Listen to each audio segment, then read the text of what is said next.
স্বাগত সবাইকে professional skill development training সিরিজের 17তম ভিডিওতে কথা বলছিলাম মাইন্ড ম্যানেজমেন্ট পর্বে মনোভাব তৈরিতে ধর্মের ভূমিকা নিয়ে। সহকর্মী নোয়ার সাথে আলোচনার মাধ্যমে ধর্মীয় দৃষ্টিভঙ্গির কার্যকারণ সম্পর্কে ধারণা দেওয়ার চেষ্টা করছিলাম। Hey guys, Sagar here from New York. I'm a marketing professional and public speaker for the last 15 years. নোয়ার লিস্টে পরের প্রশ্ন ব্যাংকিং বা সুদ নিয়ে। নোয়া বলল এখনকার সময় ব্যাংকিং ছাড়া একটা মানুষের জীবনযাপন অনেক কঠিন। But traditional banking is not allowed for Muslim. আমি বললাম ওকে, Google Surah Baqarah ayat 275. Allah has permitted trade and has forbidden interest. আল্লাহ ব্যবসাকে হালাল করেছেন কিন্তু সুদকে হারাম করেছেন। খুবই পরিষ্কার সুদ নিষিদ্ধ। তো সুদ জিনিসটা কি? Search again Surah Nisa ayat 161. And for their taking of usury while they had been forbidden from it, and their consuming of the people's wealth unjustly. And we have prepared for the disbelievers among them a painful punishment. যারা ইউজারি নিচ্ছে তাদেরকে নিষেধ করার পরও এবং মানুষের সম্পদ অন্যায়ভাবে ভোগ করছে, আমি সেই সব অবিশ্বাসীদের জন্য যন্ত্রণাদায়ক শাস্তি প্রস্তুত রেখেছি। প্রথমত, ইউজারি কি? Check Wikipedia. Usury is the practice of making unethical or immoral monetary loans that unfairly enrich the lender. ইউজারি হচ্ছে অনৈতিক আর্থিক ঋণ ব্যবস্থা যাতে ঋণদাতা অন্যায়ভাবে ধনী হয়। দ্বিতীয়ত, আল্লাহ যন্ত্রণাদায়ক শাস্তির কথা বললেন মানুষের সম্পদ অন্যায়ভাবে ভোগকারীদের জন্য।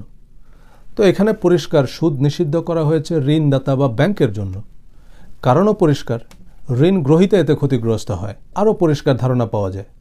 ও you who have believed, do not consume usury doubled and multiplied, but fear Allah that you may be successful.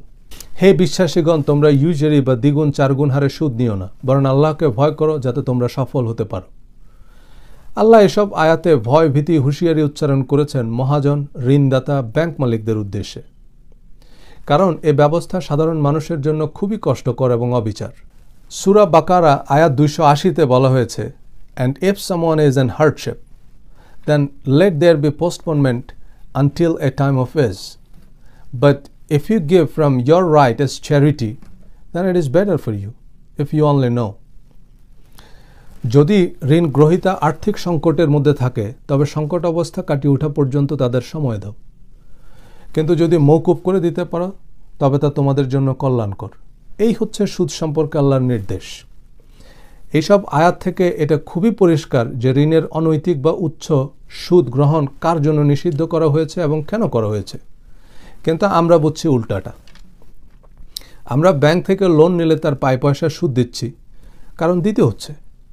কিন্তু ব্যাংকে ডিপোজিট করলে যে 2 পয়সা পাই তা নিচ্ছে না। কেন? কারণ ব্যাংক মালিকরা গরিব মানুষ, তাদের খুব কষ্ট হতে পারে। শৈবাল দিগিরে কহে উচ্চ করি শির, লিখে রেখো 1 ফোঁটা দিলে এম শিশির। আমি নোয়াকে বললাম, দেখো আল্লাহ সুদকে অচ্ছুত বলেননি যে ব্যাংকের কোনো সার্ভিস তুমি নিতে পারবে না বা ব্যাংকে চাকরি করতে পারবে না, বরং ব্যাংককে বলেছে যাতে মানুষের জন্য কষ্টকর হয় এমন উচ্চ হারে জবরদস্তিমূলকভাবে সুদ না নেয়। So God is responsible for what is said, not for what you understand.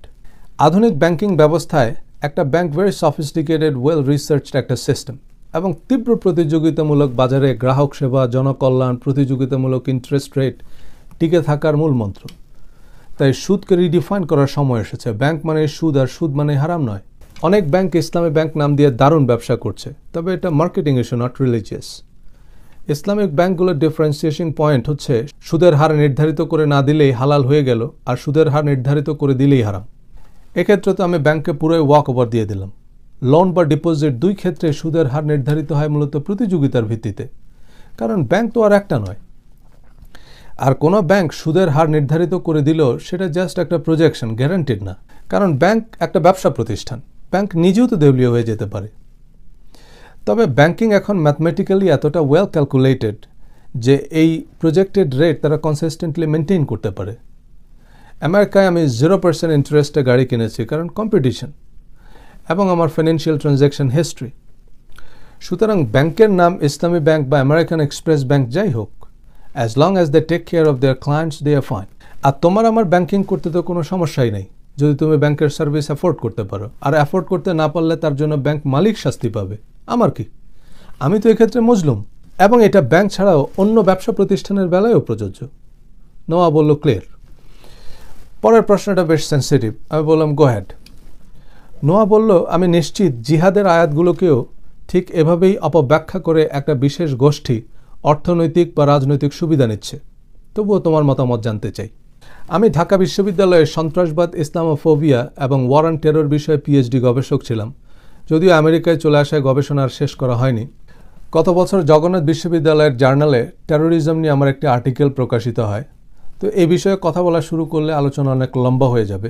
একটু সংক্ষেপেই বলি, পবিত্র কোরআন 23 বছরে নাজিল হয়, যার মধ্যে 13 বছর মক্কায় এবং 10 বছর মদিনায়। নবীজি মক্কায় থাকাকালীন সময়ে কোরআনের যত আয়াত নাজিল হয়েছিল সবই ছিল আধ্যাত্মিক, ধর্মীয়, পরকাল, পাপ পুণ্য, বেহেশত দোজখ, ভালো মন্দ ইত্যাদি। মদিনায় অভিবাসনের পর নাজিল হয় রাজনৈতিক, অর্থনৈতিক, সামরিক, পররাষ্ট্র, শুল্ক সংক্রান্ত আয়াতগুলো। এখন মদিনায় হিজরতের পরপরই নবীজি যে গুরুত্বপূর্ণ কাজটি করেন তা হচ্ছে তিনি সেখানে একটি গণতান্ত্রিক ইসলামের রাষ্ট্র প্রতিষ্ঠা করেন। সে রাষ্ট্রের লিখিত সংবিধান প্রণয়ন করেন। প্রতিরক্ষা, পররাষ্ট্র, শুল্ক, আইন, বিচার, রাজনৈতিক এবং ধর্মীয় প্রশাসন ব্যবস্থা গড়ে তোলেন।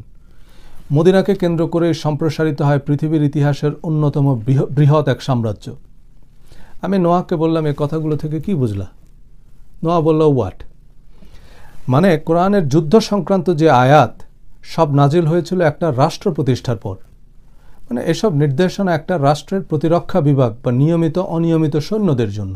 এখন একটা রাষ্ট্র যত উদারই হোক না কেন, তার শক্তিশালী প্রতিরক্ষা ব্যবস্থা থাকতে হবে, তার এক হাতে মূলা আরেক হাতে মুগুর থাকতে হবে। আমেরিকা একদিকে গণতন্ত্র, মানবাধিকারের কথা বলছে, একই সাথে পারমাণবিক বোমাও বানাচ্ছে এবং হিরোশিমা নাগাসাকিতে সে বোমা ব্যবহারও করেছে। কিন্তু এই পারমাণবিক বোমা অজেয় সামরিক বাহিনী রাষ্ট্র নিয়ন্ত্রিত, তাই নিরাপদ। কারণ প্রেসিডেন্ট চাইলেই কোথাও বোমা মেরে দিতে পারেন না বা কোনো একটা দেশ আক্রমণ করতে পারবেন না। এটা জনগণের সিদ্ধান্ত এবং এই সিদ্ধান্ত গ্রহণের একটা সুনির্দিষ্ট প্রক্রিয়া আছে। কিন্তু এখনকার এই নিয়মতান্ত্রিক পরমত সহিষ্ণু বিশ্ব ব্যবস্থায় জনবিচ্ছিন্ন, ভূখণ্ডহীন, অদৃশ্য খুনি, নির্বিচারে নিরীহ মানুষ হত্যাকারীরা কেবলই সন্ত্রাসী। এদের সাথে ধর্মের কোনোই সম্পর্ক নেই। কোরআনের যুদ্ধ সংক্রান্ত আয়াতগুলো কোনো স্বীকৃত মুসলিম দেশের প্রতিরক্ষা বিভাগ বা সেনাবাহিনীর জন্য প্রযোজ্য, কোনো রাষ্ট্রদ্রোহী গুপ্ত ঘাতকের জন্য নয়। নোয়া বলল এক্সেলেন্ট। শেষ প্রশ্ন, কোরআন মুসলমানদের জন্য একমাত্র মনোনীত গ্রন্থ, কিন্তু মুসলমানরা কোরআন ফলো না করে উল্টাটা করছে কেন? কোরআন তো দুষ্প্রাপ্য নয়।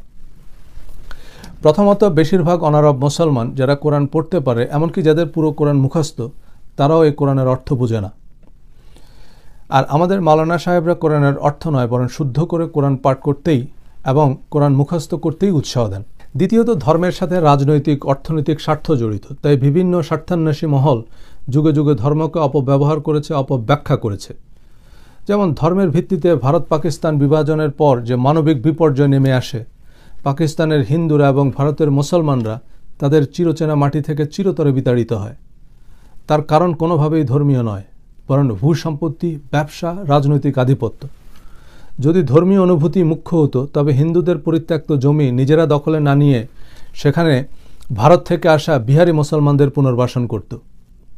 কিন্তু বিতাড়িত হিন্দু মুসলমানরা দুই দেশেই মানবেতর জীবনযাপন করছে।